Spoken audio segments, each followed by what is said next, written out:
This is Trash Panda Publishing. Thank you for joining our podcast,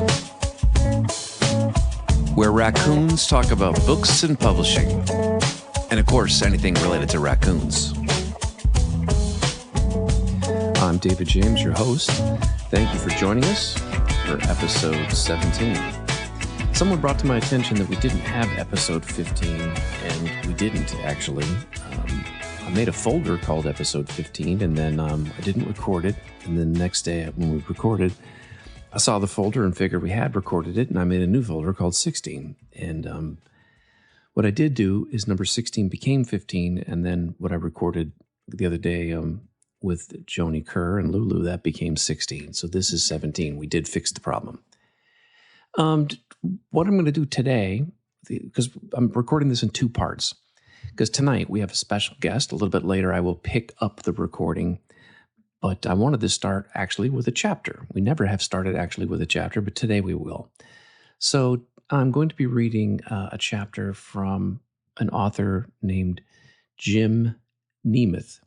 Now, Jim had messaged me back in December, and he has been waiting patiently his turn to have some of his literature read on the air. And Jim has written, I'm looking at his books on Amazon. He has 8 books titled to him. There's only a couple that are on Kindle, and one of them is a bibliography of Robert Bloch, who is a movie maker who was basically the author of Psycho and created tons of thrillers, sci-fi, detective, crime. He had also written 25 novels and short stories. He became like the master of fictional horror. And Jim had put together a very detailed bibliography of literally everything that Robert Bloch had done.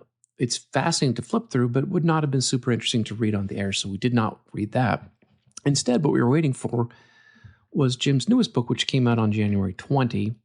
This one is on Kindle. It's on Kindle Unlimited. It is called Stay at Castle Dracula and Other Short Stories. And we are going to read some, I think, 4 short stories. Now, these are very short, and you might say, well, how short? Well, I'm going to tell you.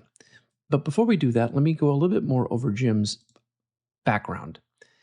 So again, I'm looking at his bio on Kindle. So in 1993, Jim won first prize in a national magazine short story writing contest for which Ray Bradford and Robert Bloch were judges. So again, he wrote the book on Robert Bloch's bibliography.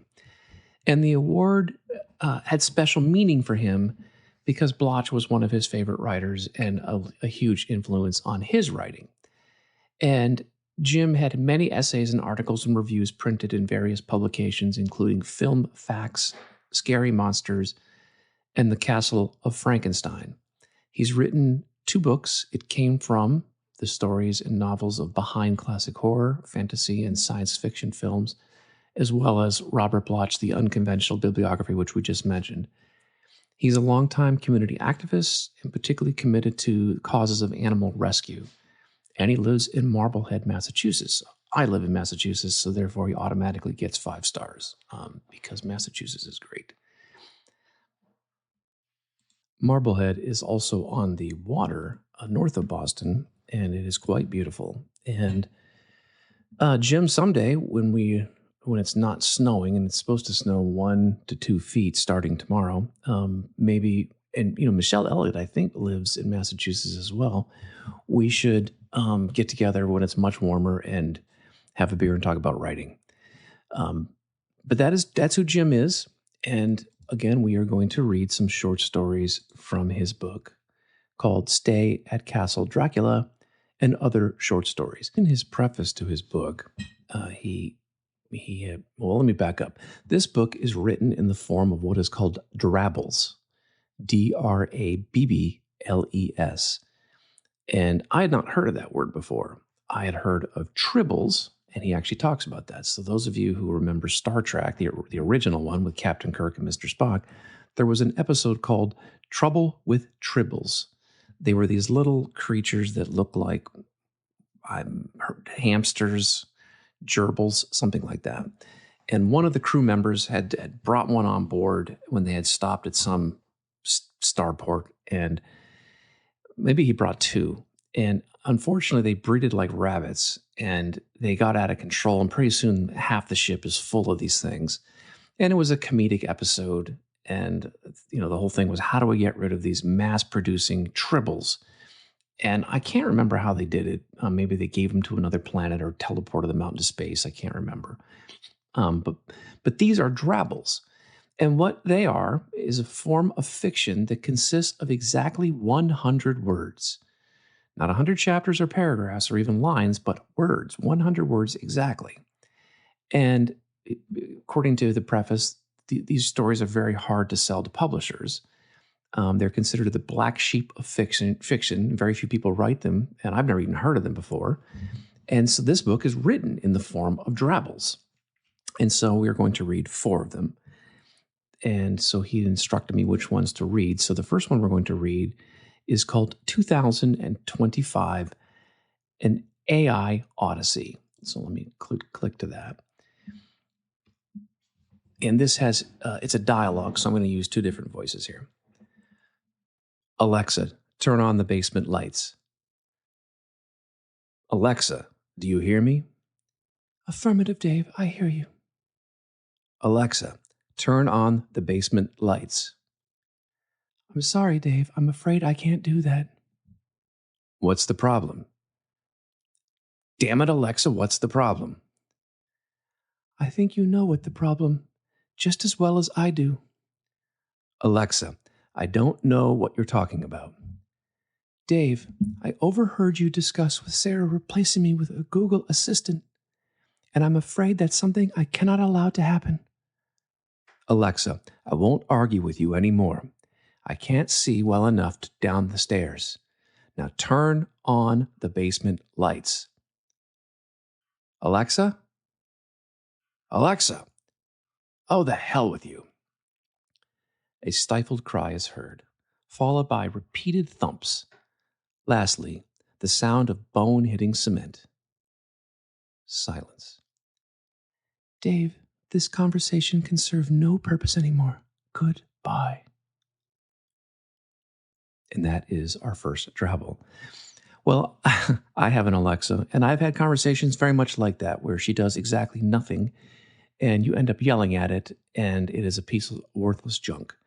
I haven't fallen down the stairs, but I do like that one. So that is a great way to kick us off for our first drabble. Our next one is called Axe to Grind. Axe to Grind. The little girl played with her dolls in the serenity of the barn. The girl was never quite happy with the appearance of her dolls, believing that the face of one was better suited upon the body of another. And so, she would lop off heads and place elsewhere accordingly. She held up her last acquisition. Lizzie, came a shout from the house. The hated stepmother. Someday, the girl began, but left the thought unfinished, instead bringing the axe down upon the doll's neck, sending its head spiraling. Coming, Mrs. Borden, the girl muttered icily as she left the barn. And that is our second draddle. Now, I think I know what this one's about, and because both of us are from Massachusetts, I have a feeling he's talking about Lizzie Borden. And if you don't know what that is about an 1892 murder, unsolved murder actually, of a father and a stepmother. And it has a little poem, and it goes like this. Lizzie Borden took an axe and gave her mother 40 whacks. And when she saw what she had done, she gave her father 41. Supposedly, she basically killed her parents, including this wicked stepmother. But it is unsolved. And so I suspect that what we just read was a nod to the Massachusetts axe murder that's been attributed to Lizzie Borden. And I give a nod to that, Jim. Well done. Again, Massachusetts for the win. All right, our next one is called A Single Teardrop. Now, I do have to say something here. There is 2 curse words in this one, and I don't say curse words on the podcast, so I'm going to insert a different word. So this Jim didn't write the word. You'll know what it is when I say it. Well, when I insert a word that sounds like a curse word would go there. But Jim used a little bit more stronger language, and I don't curse on the air. But just imagine a little bit more fury from what the person in this drabble says. Okay, with that, this is the drabble. It's called A Single Teardrop. So this is how it ends, he bitterly thought, peering out from the penthouse balcony. One nation's tactical error, and a bomb drops, followed by retaliation after retaliation after, "You jerks!" he screamed into the still air. He gripped tighter onto the balcony railing. He was grateful, at least, for his wife spared this final moment, being fitfully asleep, unaware of having been slipped a sleeping draught. And here it is, he cried. He could see the shockwave, 100-foot, shimmering and translucent tidal wave it barreled, annihilating all in its path, and a single teardrop fell before. That is our third drabble, and that one's kind of sad. I think he's clearly talking about an atomic bomb or a nuclear bomb going off, and he is watching it, the shockwaves approach his house. And he knew it was coming. Perhaps this is the White House even, who knows. Gave his wife a sleeping pill, so she is not going to know or experience the fear. Pretty vivid and sad. I hope the last one he gave us is a little bit happier, Jim. The last one you gave us is called Look Up, and the title has me optimistic. But I'm just looking at the last word is not optimistic. But as I scan this one, this looks like something from, oh, good grief. What is from Wicked? Well, let me just read it and then we'll comment on it. Look up. The Wicked Witch of the East looked upon the groveling munchkins with contempt. The witch could be rid of them completely if she didn't need them for one thing she herself could not produce. 24 hours to fill with gold coins, she bellowed, holding up an empty pot. Or else. 24 hours, stuttered a terrified munchkin. We can't. 24 hours. To the witch's surprise, the munchkins, instead of remaining coward, instead turned incredulous eyes to the sky above. Despite being a cloudless day, the witch found herself suddenly cast in a large shadow. She too looked up. Crap. So those of you who are familiar with Wizard of Oz will know what is happening there. I believe that's where Dorothy's house falls on the Wicked Witch at the very end of, I think, the original. And I guess that leaves us on an up note for the fourth drabble. When I first scanned it, I saw the word crap and figured it was bad news, but I forgot it's falling on the villain, so that is actually good news. A little piece of trivia here. The Wizard of Oz, while very entertaining and often presented as a children's story, is not actually, or wasn't written necessarily as a children's story. It was written by Frank Baum, and I actually wrote a paper on this when I was in college. Frank Baum was working on a political campaign for William Bryan Jennings Jr., I believe. He was running for president. And I'm just going to Google this to make certain I got all the names right. And the issue of the day was the gold versus silver standard, whether or not the U.S. dollar should be based off of silver or gold. And that is what the Yellow Brick Road was all about. Now, the movie, if you watch the movie, is black and white. And in the movie, and this is why people don't really know this, because the movie was black and white, and what's her name? Dorothy's shoes were not silver, they were ruby. The reason for that is because silver would have appeared as white on the screen, and the producers of the show didn't want that, so they swapped out her shoes for ruby. But in the book, it is silver. And the whole thing, and I'll break it down shortly here. The whole thing was that Emerald City was Washington, D.C. And this is a populist movement to go to Emerald City to get relief. Now, if you break down the characters in this thing, William Jennings Bryan is the cowardly lion. He was the populist leader who had a roar, spoke passionately, but had no courage. He needed to get courage. The Scarecrow represented the American farmer who lacked brains and needed organization, but had practical wisdom. The Tin Man represented the industrial worker, which was rusted due to unemployment because of the economic depression, and he needed to be lubricated with stimulus or some sort of government projects. That's why he was going to Washington. The Yellow Brick Road represented the gold standard, which is what the US dollar was based on at the time, and that was what Dorothy had to walk on to get to Emerald City. The Silver Shoes was, and that's what Dorothy was wearing, was what they believed was the solution to the economic problem, and she was going to use the Silver Shoes to get there. Emerald City is DC, and emerald is green. It's the source of paper money. The wizard represented the president, who when they got there found out that he was a fraud, that he had actually no power. It was all deception. The Wicked Witch of the East and the West represented the tyrannical interests of Western bankers and other politicians that were really controlling everything. Unfortunately, the Munchkins have been identified as sometimes Native American Indians or just other people that were being abused by bankers.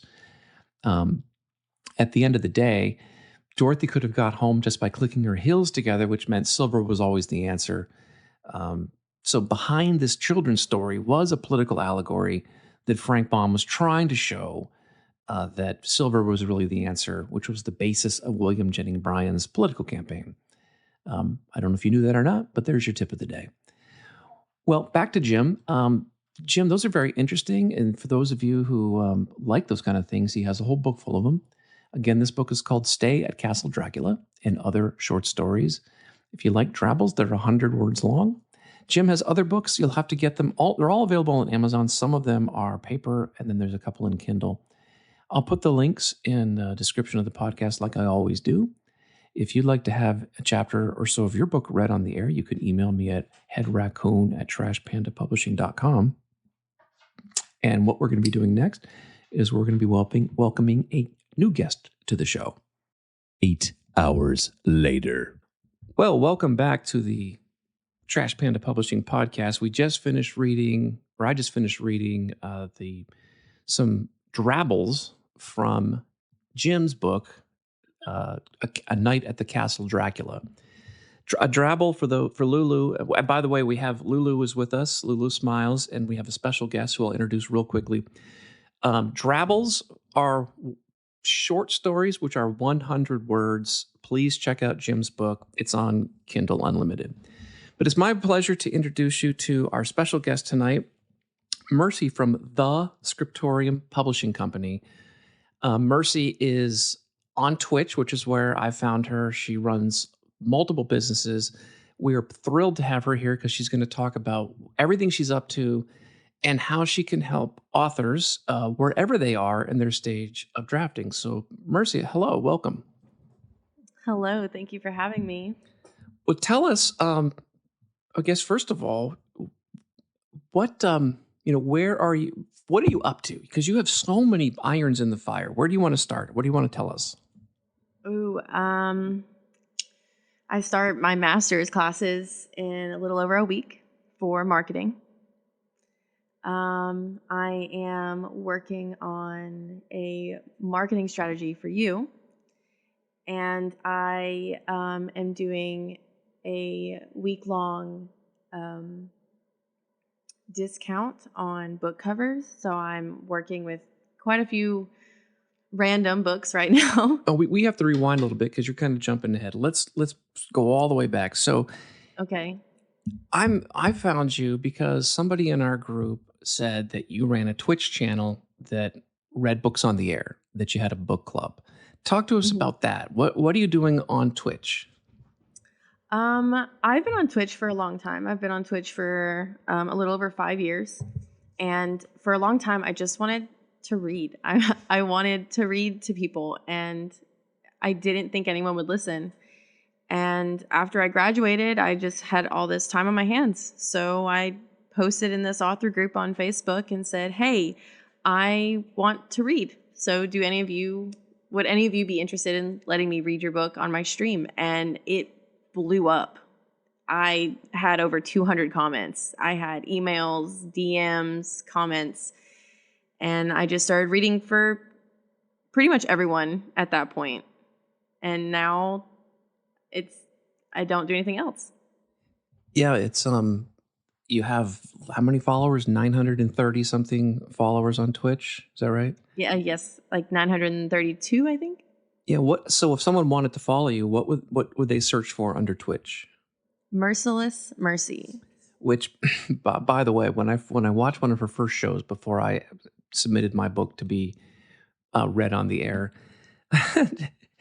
you would read a book or a chapter. She doesn't read the whole book. She reads a couple of chapters, and then she asks her audience whether they like it or not. And if she doesn't like it, that's the end. You were reading a verse, like a line. You were struggling to get it out. And you stopped halfway through and you just looked up and just stared at the camera. And you're like, I just can't go on. Like, this is just not good. And I'm like, yep, that's the merciless part right there. Like, I have a stupid question. Yeah, go ahead, Lulu. What is Twitch? It is a streaming service, like YouTube, but in my opinion, better. Okay. Yeah, Twitch was super, super popular. Probably still is for gamers. Yes. Like Call of Duty, people who make content like recording themselves playing video games. World of Warcraft was another great, like people made tons of videos playing World of Warcraft and Call of Duty. I'm sure there's other games too, like Fortnite, I think is a huge one on there. We can pretty much play anything on there. It became popular, like 10 years ago, I think, when people started realizing they could monetize their content on Twitch. Twitch also has... probably a little bit longer. Oh, was it more than that? Maybe 15 years ago? Maybe. So that I think the core community was gamers, and now it's expanded to things beyond games, right? Mm-hmm. Which is, it's interesting. I have a Twitch account. It's like, I don't know, 15, maybe 20 years old, because I used to play World of Warcraft like eons ago. That's why my account is on there. But I've never actually posted any content, as far as I know. I don't think I have. So it's like a YouTube thing. It's all videos. Okay. Thank you. It's free. It's free. But just like YouTube, you can subscribe to people, and you can, most channels are free, although there are some that are probably paywall to get behind to see other videos and things. Let's see. So tell me a little bit about the merciless part. Like, why is it that you? Well, tell me why you are not worried that beating up somebody's book on the air is good or bad. Tell me about that. I really don't try to beat it up. But I read something somewhere. I couldn't give you the exact quote right now or who it was from. I posted it in one of my Facebook groups, actually. But in some of my learning material, when you become an author, you have to basically become comfortable not being happy, right? And I think that we could all learn something from that, because if you sit there and you tell me you spent 10 years writing this book, did you really spend 10 years writing this book if you didn't go back and edit it and make sure that things flowed correctly and it was presentable to somebody? Don't go into a group asking for support when all you're asking for is validation. If someone can't read your book and give an honest opinion, then you can't learn from it. You can't better your writing style or be prepared for the next time you decide to do a project and you only want to spend half the time that you really needed on it. That's a good point, but let me ask you this, because I confided in Lulu the other day going into a podcast. I wasn't feeling very good because on Amazon, somebody gave me a 2, but they didn't put any comments. They just gave me a 2-star and then left. I don't even know who it was. It's anonymous. And that brought me down. It'd be one thing to tell me I got a 2, but tell me why. Like, oh, the story sucked, or like you said, the editing was terrible. But no comments. I was down. What do you think about that? I feel like most people who are going to leave a review, if they genuinely read the book and had a real opinion, they're going to leave a comment. But not everyone's going to like your content, right? Like you said, we can get into AI at some point, and that could have had something to do with it. It could have. If they would have said AI cover, at least I would have known why Right. they gave me the 2. They also did not buy the book, because Amazon, you can tell whether they're a verified purchaser or not. It could have been on Kindle Unlimited, but they didn't buy the book. By the way, I had my first return today. I logged into Amazon and I had -1 sale today, which means somebody returned the book. That was my first return. So let's. You actually told me, like, she has a contract that you have to sign, like a permission slip to allow her to read your book on the air. She also has other contracts for other services, which we'll get into in a minute. You were talking about putting a clause in your contract that basically someone can't sue you if you tell, the blunt, honest truth about their book. Have you had somebody complain to you that you were, quote, mean about their book? Has that happened? No, but I have had people ask me, but I've also had people who will come out and be like, well, did you like it?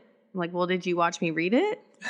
And they I have a hard time. For a long time when I was a kid, I wasn't allowed to have opinions, and so as the older I've gotten, the more free I feel when I can actually express myself. And I don't, even in college, when we had to give constructive criticism, I feel like it's almost like a narcissistic trait, right? To be like, well, this was good, but, let's focus on that. I feel like that takes away from the actual constructive part. Like, if you have good qualities about it, that's great. But if you ask me, hey, did you like it? And I couldn't make it through the first chapter, I'm not going to lie and be like, yeah, this part was great, because it wasn't. You need, people deserve to hear the truth, but also that doesn't mean that somebody else didn't like it. Yeah. Oh, I remember that one day when you were just struggling to get through the book. I can't remember what it was, and it doesn't matter. I know what book you're talking about. And at that point, you didn't know my screen name. And I'm sitting in the chat. I think you said, well, folks, what should I do? Should we push on and try to finish this chapter or not? I promised the person we would do it, but I don't know. I mean, you said something to that effect. And I think I wrote in the chat going, look, I don't care. I'm just sitting in the stag having a beer, something like that. And you said, now that's a good book. Yes, because I knew exactly who you were the moment you said the stag. I was like, now that's a book we could read. I didn't know if you had, sometimes you wonder if people remember, of course I memorized my book, so I know everything about it, but I always wonder whether people remember details, but clearly you did. So the look on your face was like delight, like I had saved you from something. Well, tell us about your other businesses. So you read books on the air as a way for content, and you will read a chapter or two, and if your audience likes it, you'll keep going. But you have way more than that. Tell us about your other businesses. I wouldn't say that reading is just for content. I feel like a lot of it is it's part of my community outreach and engagement part of my marketing, right? Mm-hmm. So I have a publishing package and I have a marketing package solely. Everything that I offer in the marketing package is also included in the publishing package. So if you have a manuscript that's completely ready and you want to put it in front of somebody, I would be who you come to do that. Okay, so let's stop right there. There are, like Lulu, for example, has a published book already, and it's not on Kindle by the way, Lulu, she listened to a couple of our episodes, and she listened to that one, the one where we went through your book. So she knows your book. Okay. And she knows why it cannot be on Kindle. And Lulu, why don't you tell her about what you're working on now? And we'll see. And then, Mercy, you could talk about, to the extent this was a match, what kind of services you have, where Lulu is now, if it would make sense. But what are you working on now, Lulu? Right now, I'm working on book 2 of the Choose Your Own Self-Discovery series, and I'm just maybe halfway through getting poems together for that. So it'll be the same style, which means it It'll, really can't go on Kindle then. yeah, And I mean, without you don't have to answer this, but it's you and I have talked about this, but it's hard to get traction with your book because you don't have a Kindle. Is that right? right. And I don't do social media really. I mean, Facebook is kind of the only thing that I do, and it's very limited. So, and I don't really put myself out there a lot, you know. So I think that kind of hinders, me getting my book out there. But Yeah. So Mercy, if you hear that, I mean, what kind of package? What do you think about a situation like that with the businesses that you have, the packages that you have? So if you were to come to me and pitch your book like that and tell me like that's what you struggled with, we would have a discussion on how to slowly bring you into that. You already have a Facebook, so we would utilize that, right?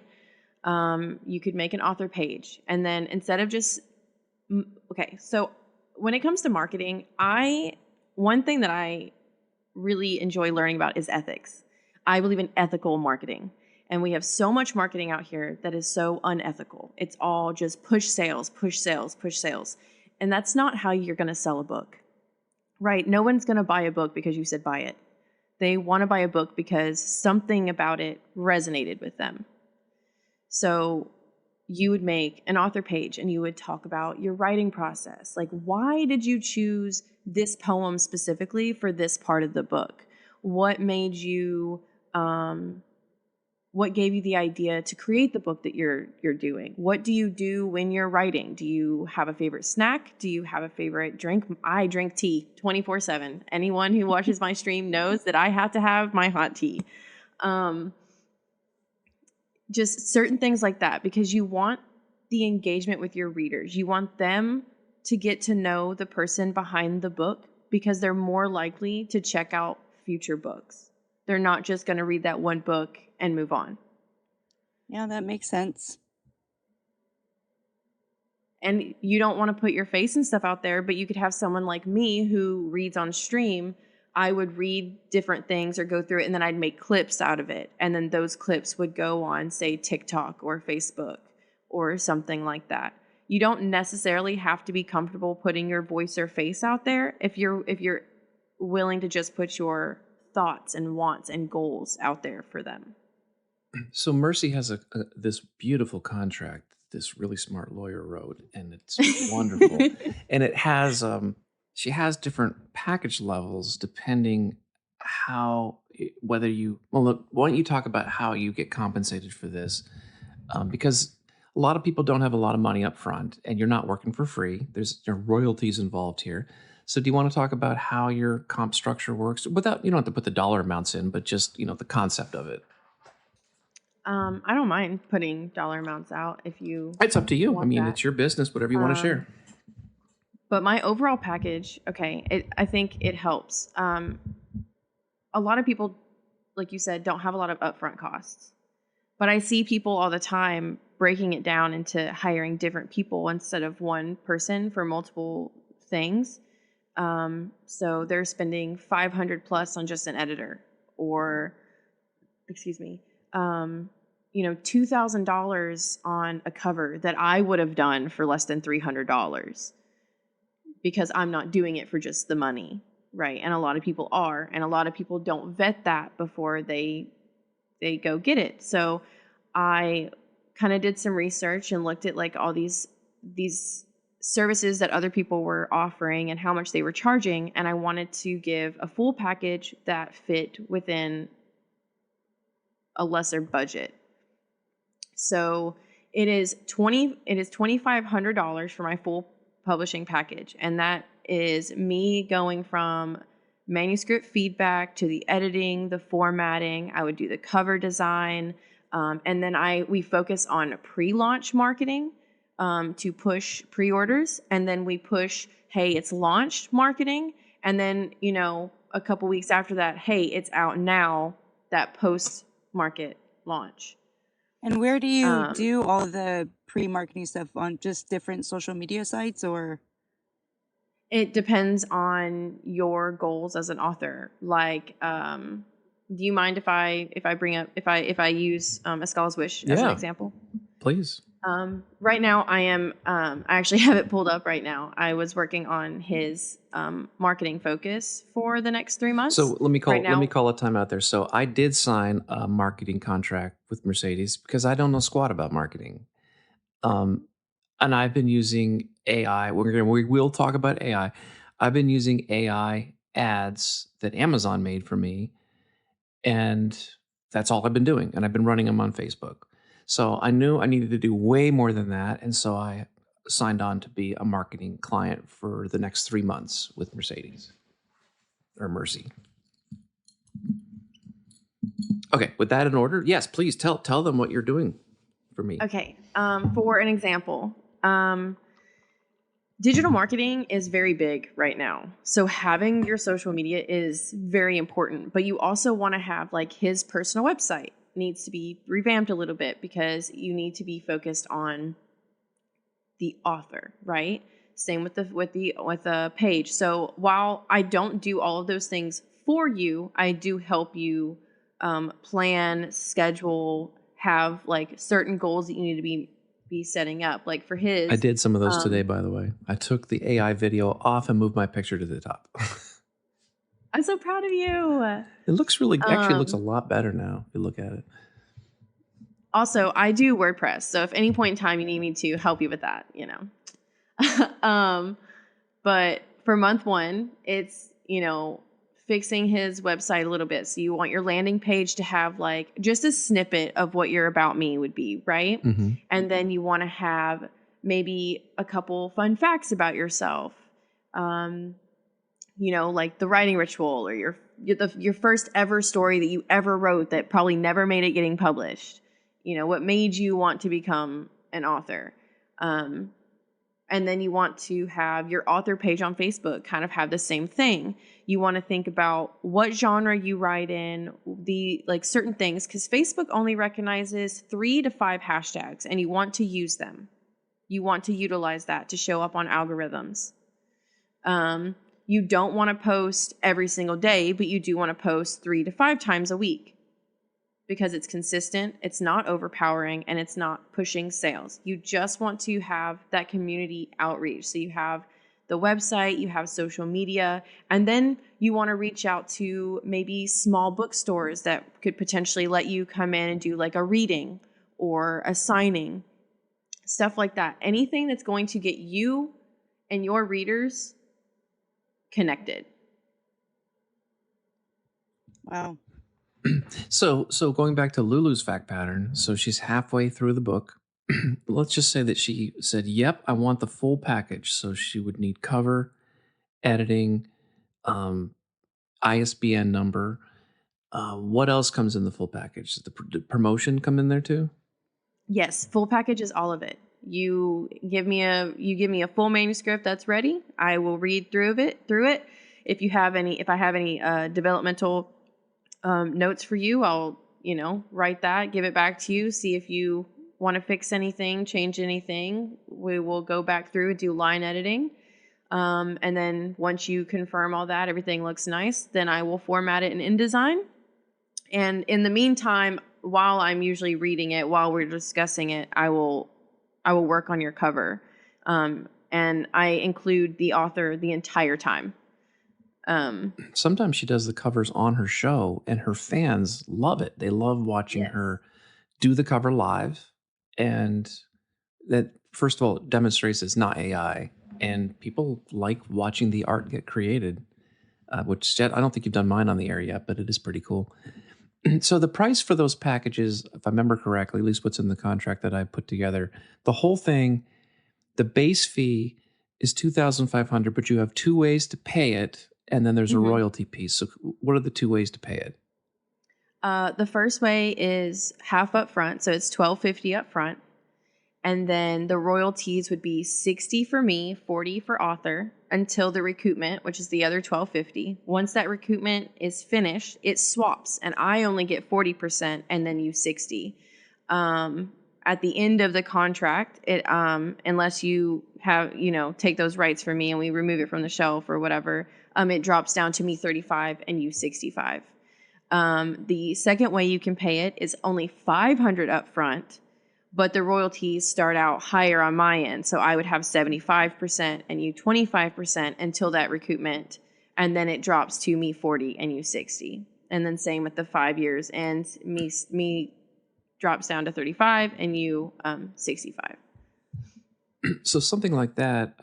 So this is where let's call a timeout here and talk about the options for indie publisher or indie authors. Option number one is you get signed to a major Simon and Schuster, and if you do that, hooray for you. Most of us, that'll never happen. Option number two is you get scammed, and there is no shortage of scammers out there that will tell you they will do everything that Mercy is talking about, but they will do a terrible job, and it'll all be AI. There's no shortage of those out there. There's a vanity press out there. There's tons of these, but there's one called Dan Brown Academy that pretended to be owned by Dan Brown, the actual author. And they have got themselves in tons of hot water with attorney generals in Texas and California for basically lying and misrepresenting who owned them. And for $30,000, they would do what Mercy's talking about. And, except they didn't actually do it. They just take your money and never deliver anything. It was a complete scam by Pakistanis, or I think it was Pakistani, like the Pakistani mob was running this thing. And the attorney generals are all over it. So you have to be super careful. And they had a super slick website. It looked beautiful. It had a Dan Brown picture on it, had all of his books. It looked like he owned it, except he didn't. So that's like, when I say option, it's not really an option. Just don't get suckered into those. Then you got hybrid, which is what this is, where it's you are going to do a lot yourself, but also Mercy's going to do a lot. And then, of course, you can just do everything yourself, which is completely self-publishing. I would think, so Mercy, why would a person who's doing it all themselves, why would they say, you know what, I'm going to spend $500 or $12.50 or whatever it is and give up royalties? What's the advantage, do you think? What's the value that they get from being with you? I'm going to be very blunt. I'm going to be very blunt. Yeah. Just because you're an author does not mean that you are an editor. It does not mean that you are a designer. And it definitely does not mean that you can market. I have so many authors that'll tell me, I've been doing this for 35 years. I've been writing these books and self-publishing. Okay, you've been doing it for 35 years, and how far has that gotten you? You know what I'm saying? Mm-hmm. Because your covers are not great. They don't look professional. They look like a child having a school project.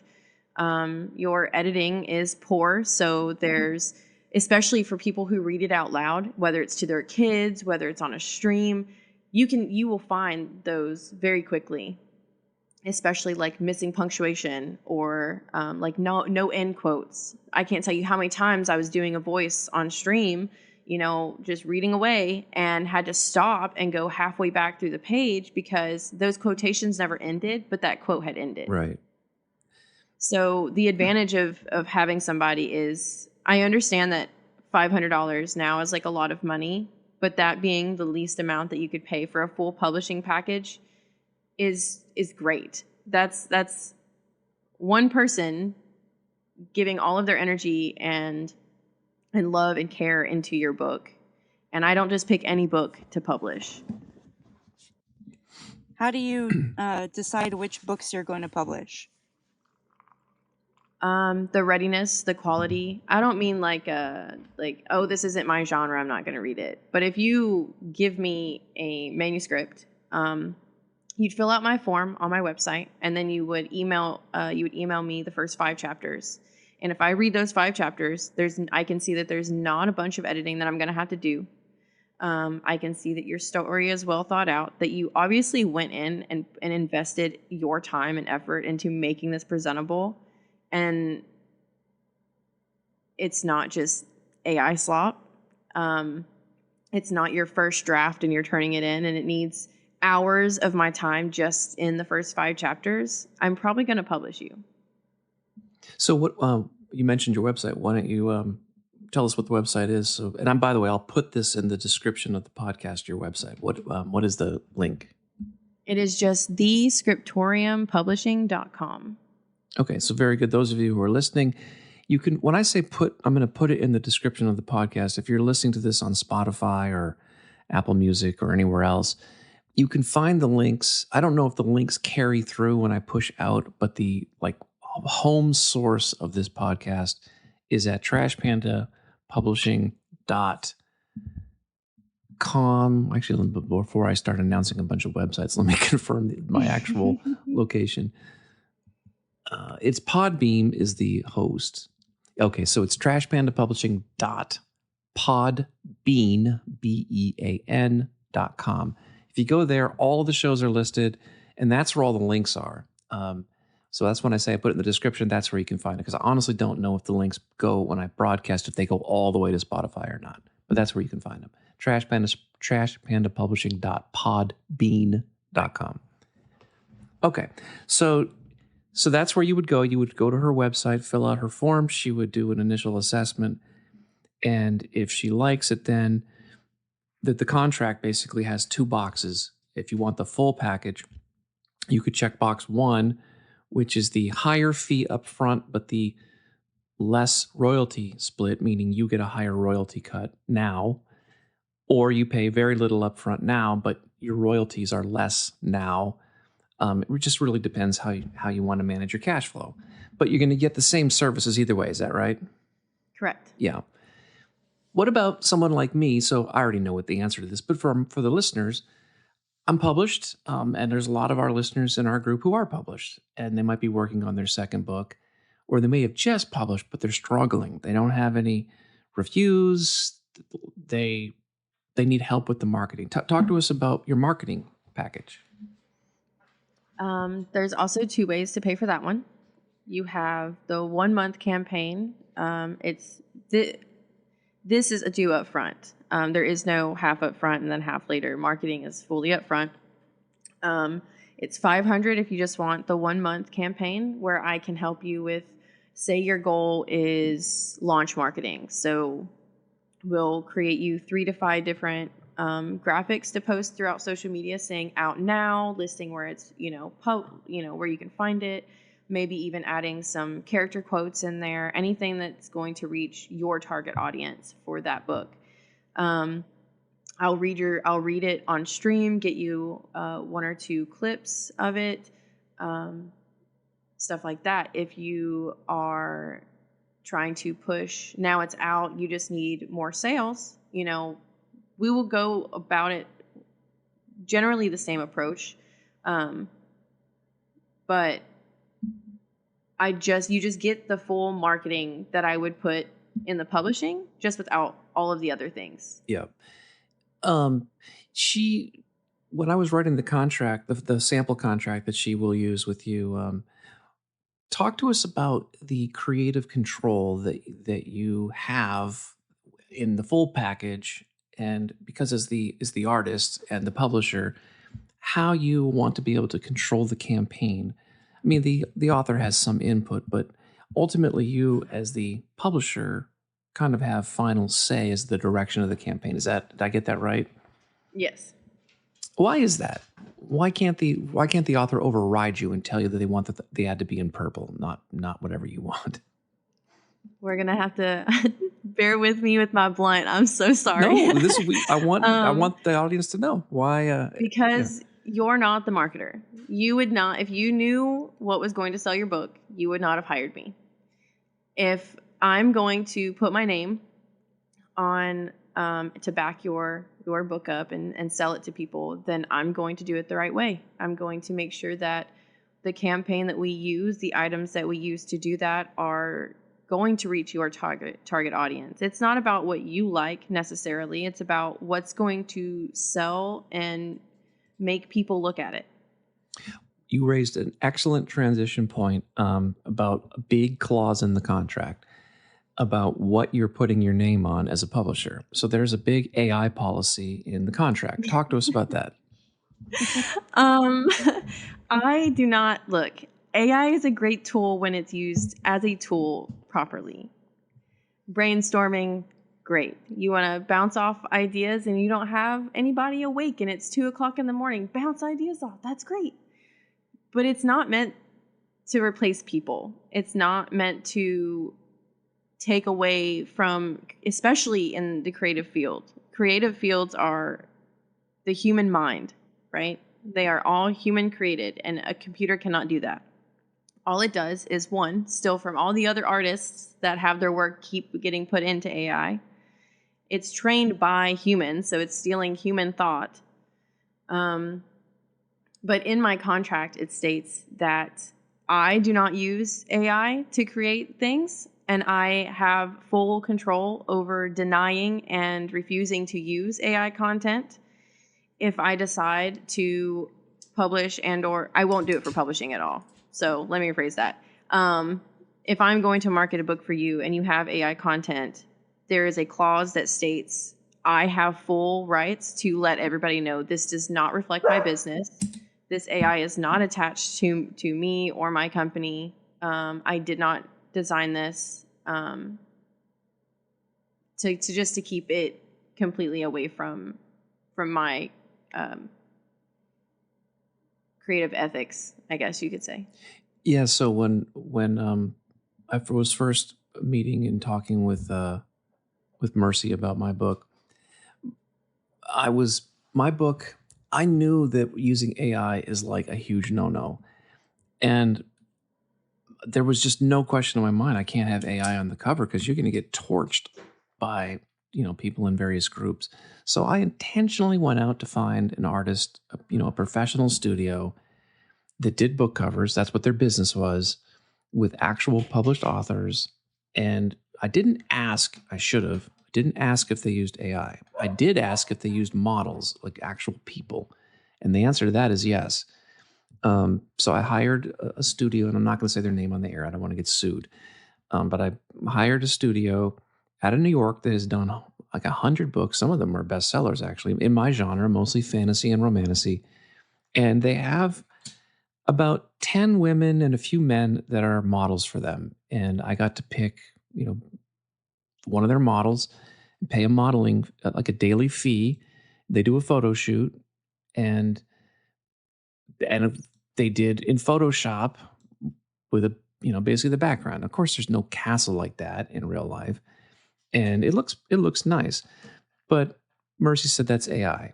And I said, well, I don't know. I don't think so. I didn't want AI. So I messaged the guy, and he says no.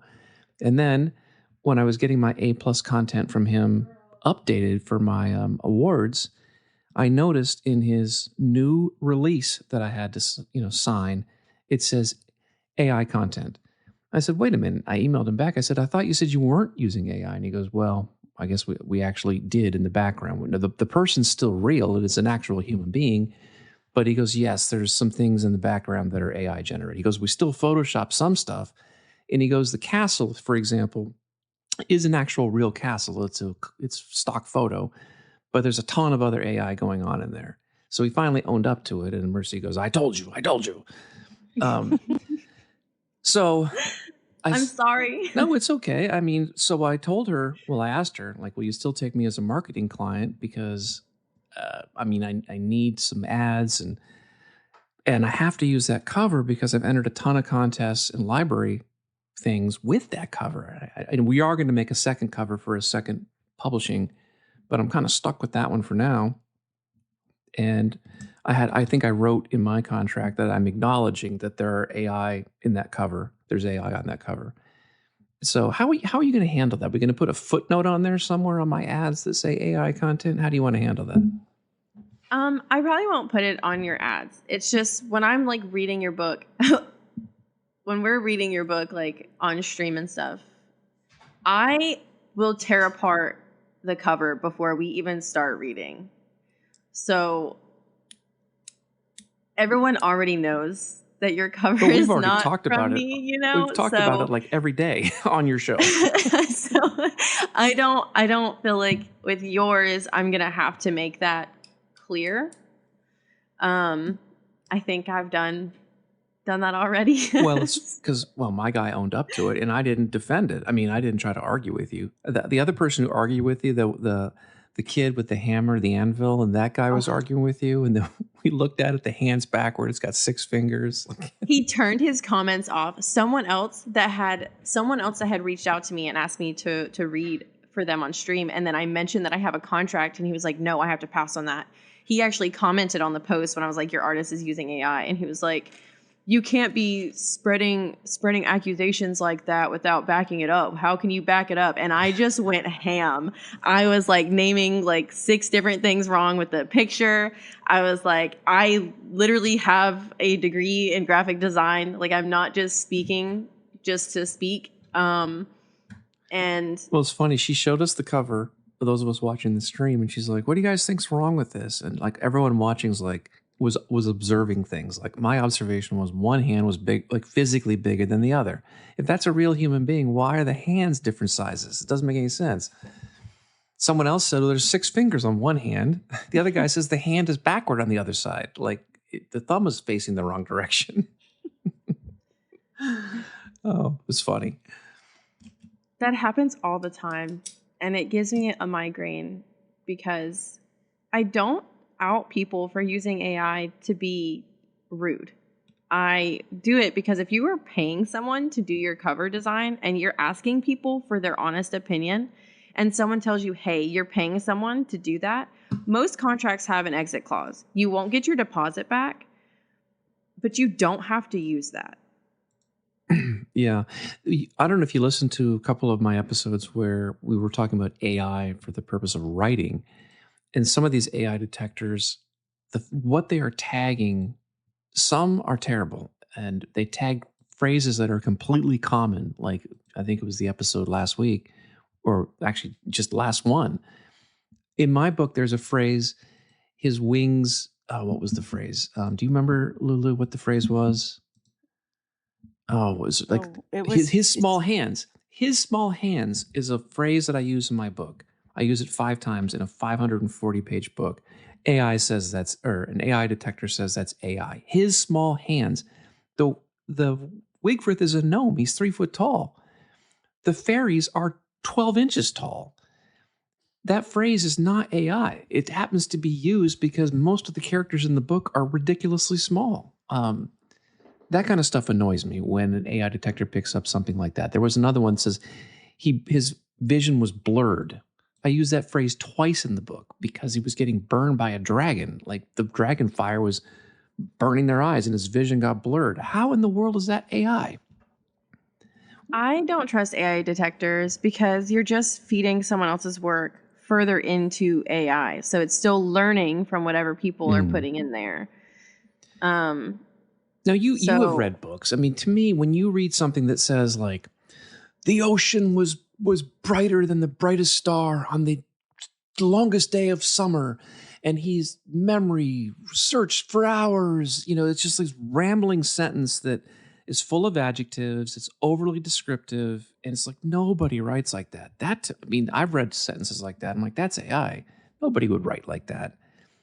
I could pull up a book, the one that we were talking about that I couldn't make through. Like I read the first chapter and then he begged me to make it again. So I was like, okay, I will try. And I couldn't do it because there would be, when you give me a book to read and you have 2 paragraphs and they say the exact same thing worded differently, I know you used AI. Mm-hmm. Yeah, I do a lot of ARC for people, advanced readers copies, basically before a book's published or right after. And I don't know if this is AI or not, but this style of writing gives me a headache. Sentences that are one word, and there are 3 of them in a row. It'll say something like, she was angry. seriously very angry. But it's not like once. It's like every other paragraph has that same style, and it's like gives me a headache. I don't know why. I don't know if that's AI or not, or if it's just a very unique writing style. If they're doing that often, then they didn't have a very good editor or didn't have an editor at all. Or there's another style that I've seen where someone will say something like, it wasn't cold, not warm, not hot, just right. Like Goldilocks and the Three Bears. Like every time they're trying to explain something, they give you two other examples of what it's not before they tell you what it is. Also could be a sign of AI, though. And yeah, I think so, because that style appeared like regularly throughout the book.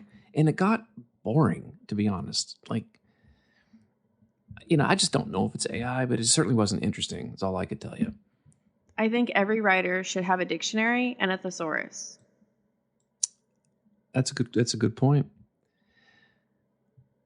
All right, so I should get mini ones to include in my monthly giveaway box. Start putting like mini dictionaries and thesauruses in there. So, what advice would you have for any kind of author, but like Lulu is writing poetry, and her style of poetry is in her book format is choose your own adventure. I think it's fascinating because I don't know if you're familiar with choose your own adventure books. When I'm 55 years old, they were huge when I was like 4th grade. And of course, as an adult, nobody writes choose your own adventure books for adults. So the fact that she's doing it from a cover perspective, her cover, let me get it off the shelf over here. You said it was like a self-discovery book, right? Yes.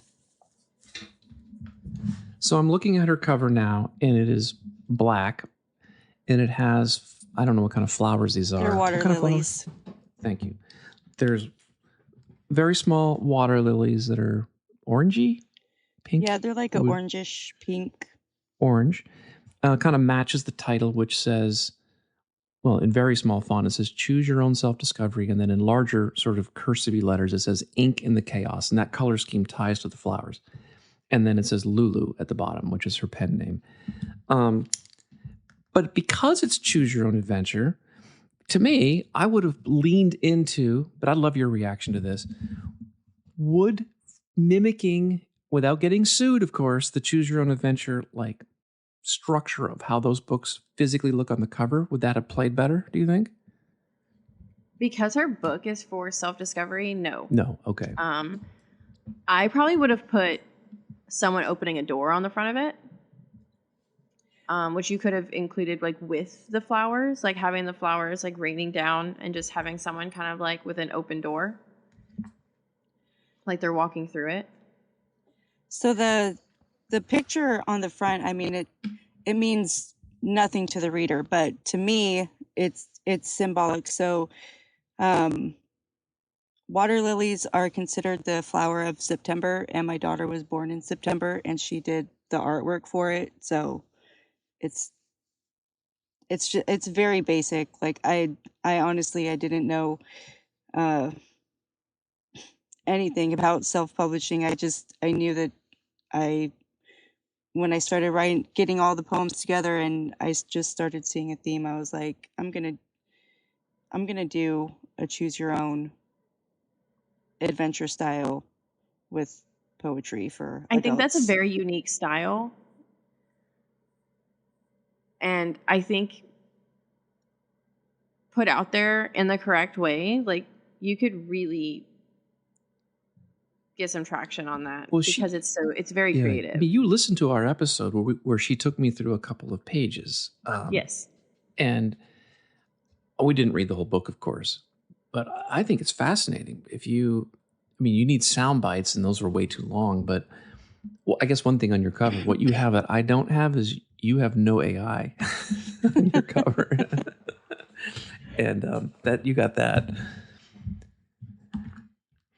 Yeah, I didn't want to do, I just wanted it to be very simple, like the cover. I just wanted it to be very simplified, and hopefully it works. Well, we are at the 47 mark, so the 47-minute mark. This has gone long, so I guess as we wind down here, what would you want the listeners to take away from this, Mercy? What would, besides your website, which we have that, what would your closing comments be? Really, just don't give up on yourself. But you have to invest in yourself. Don't cut corners. If you don't invest in yourself, the reader's not going to invest. And so when you say invest in yourself, meaning don't try to do everything yourself, because cutting corners, meaning don't attempt to do your own artwork unless you're an actually artist, because that would be cutting a corner. Is that what you're saying? Don't do your own editing unless you're a professional editor. Is that what you mean?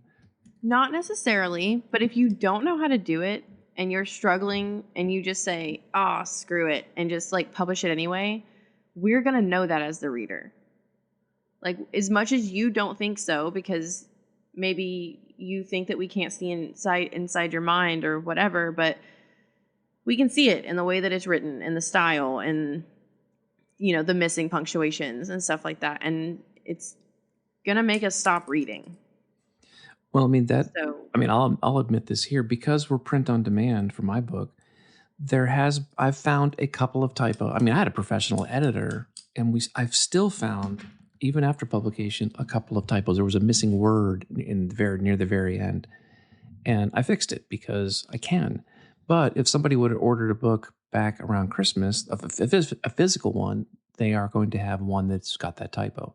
But anyone who ordered it later, of course, it's print on demand, they have the updated one, and the Kindle is always updated. That's one thing that Stephen King can't do. He's got 1 million books in Barnes & Noble, and it is what it is. I don't mean, like, if you have one or two throughout the book, that's one thing, you know? Like, I've seen books published from really big publishers and have typos. But if I'm reading a book and I can name 10 typos in the first 5 chapters, that's a problem. Yeah. Yeah. You know, if you want to do your cover by yourself, do it properly. Spend the time to find license-free images of real, you know, that was taken by a real photographer. You know, Pexels.com is fantastic. A lot of those were donated by nonprofits or, you know, people who just model or do photography for fun so that you can use them. You know, one thing I noticed, there was a document that Mercy sent me. I can't remember. I think one of the ads you did for me. And attached to one of the documents was like a license thing that showed where you got all of your stuff from, like the official source, like in case I ever had to prove it in court. Can you just share with us why do that and why that's important? A lot of things, if you have to have certain licenses or it's, you know, copyright infringement. Pexels does not require you to attribute it, but they, you know, it's respectful when you do. You can at least prove where you got it. You want to say what the name of the picture is, who the author or creator was, what the link to the picture is, and what their license is. Free Pick has free options, so it would be like the person by the window by George Bob is free to use under the Free Pick license. It just covers you later. Yeah, would you suggest putting that inside your book, like where the copyright stuff goes, where you just list credits for photos? You would put it at the very back of your book. Back of the book. Okay. Like an acknowledgments page in the very end. Okay, good. That's a good tip. That is a great spot to end our official interview. And we are now, are we still up for a Crimson and Ava show? We've asked Mercy to join us as a raccoon in our world, and I had proposed to her that she'd bring a new character onto our scene, a character called Miss Cassidy Vance, who actually is a main character in my second book. And this is complete improv. We have no script whatsoever. We haven't even decided like where they are in the woods, but since they live in the woods, it's pretty much the woods. So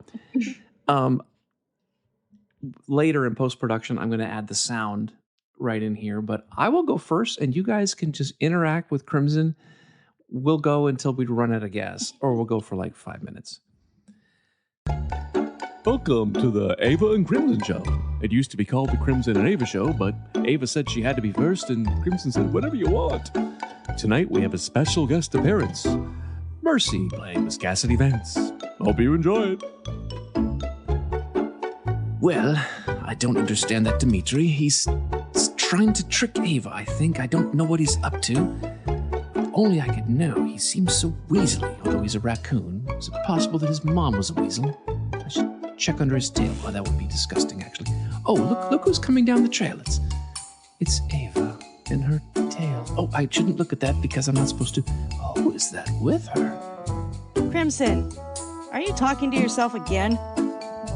No, I was just talking to that squirrel over there. Who is your friend? This is my friend, Cassidy. She doesn't want nothing to do with you. Well, how do you know? I don't know. Do you want to go raid the house over there? Really? You like adventures? No. That human house right there. It probably Yeah, that has one right there. Snacks inside there. Come on, I Ava, smell what do you biscuits. say? Well, Come on, Ava. Are you scared? we can gather pine cones here. But biscuits. Oh, biscuits. Miss Vance, what woods are you from? Did you just move in here? I like to travel everywhere.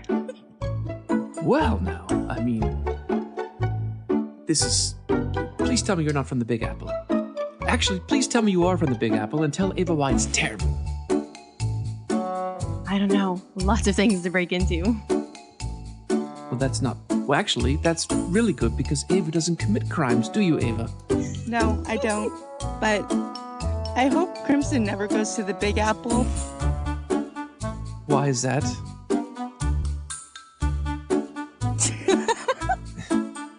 Ava, what is so funny? Why are you laughing at me? Do I have something on did I spill gravy on my fur? Yeah, on my fur, I don't understand. What's so funny? Because you're always breaking into Mr. McGregor's farm, and if you go to the Big Apple, you're definitely going to get in trouble. Does Mr. McGregor have a bigger farm there?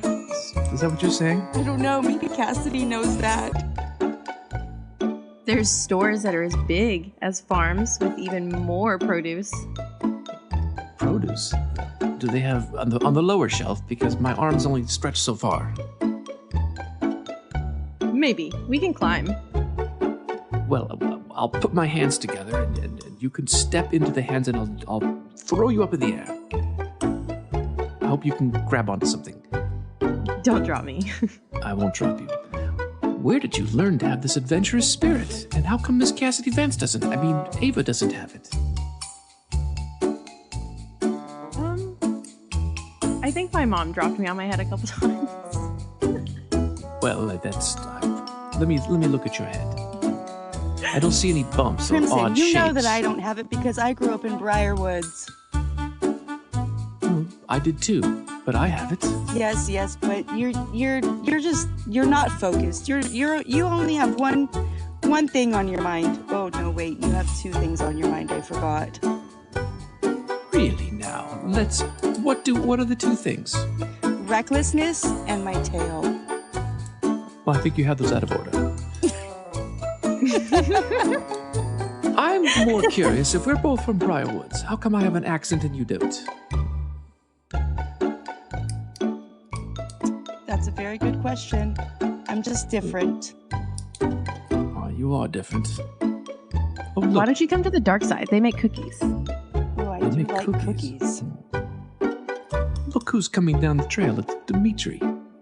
Oh, we should What run and is hide. going- Run and hide. Hurry, let's go. What is going on here? Do I need to bring no. a sack of hot nickels, girl, and drive off this one named Crimson? I don't think that's necessary. These girls are under my watch. I don't think so. You're puny.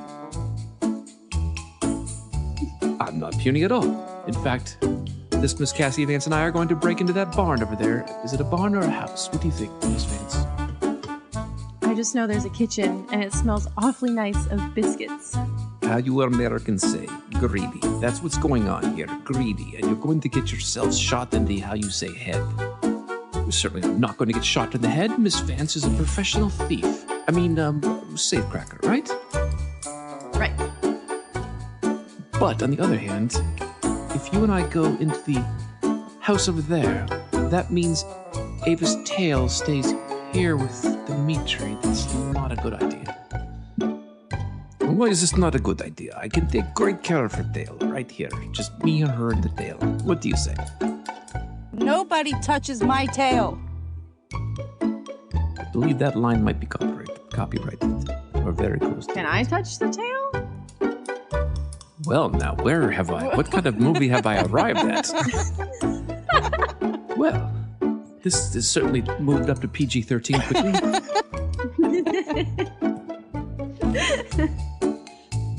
Miss Vance, I mean, this is a children's show. I have you know. It's just fluffy. I just want to poke you're- it. I know You're it's the telling best me. looking tail in Briarwoods. Don't get me wrong. I know. Look at that magnificent stripe. Miss Vance, she's up there. That's right. I'm up here, but you know. Then why are you still looking down there? He's always looking down there. He doesn't Because- even know where my eyes are. Well, Miss Vance, I'll tell you. As the hero of Briarwoods, it's my job and responsibility, actually, to make certain that all raccoons here are in one piece. And there's no way to confirm that unless I check them from head to toe. Would you agree? That is the You're only most checking her stupidest thing tail. I've ever heard in my life. That is dumb. That is- Cassidy, I think it's time that we continue on to the movie theater. Biscuits? The But the movie, biscuits. the movie theater. Are you going to be in the movies? I'm not in this movie, but I will be in the movies when I get to the Big Apple. I don't think so. I think you need to stay here. I don't think the Big Apple is where they make the movies. I think they make them here. In fact, I will go to school and make a movie. Learn to make movies. That's what I'll do. Really? Yes, you said education is very important. Miss Vance, what do you think about school? School is very important. See? It's where I learned to be a entrepreneur. See? She agrees. Dimitri, what do you think about school? This is where I learned to swing a sack of hot nickels. Would you like to feel it? Nobody wants your hot nickels, Dimitri. Well, I can see where I am not wanted. I am going to go find another star to, how you say, make famous. Goodbye. Well, there he goes. He has no tail to speak of. I think he got cut off in a lawnmower once. Look at that stub. Good riddance to him. I know that he can take me to the Big Apple, but he really gives me the creeps. Guys, he's probably just hangry.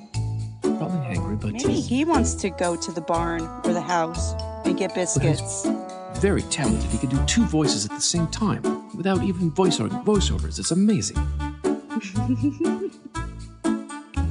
Too bad that he has a sack of hot nickels. Could have been quarters.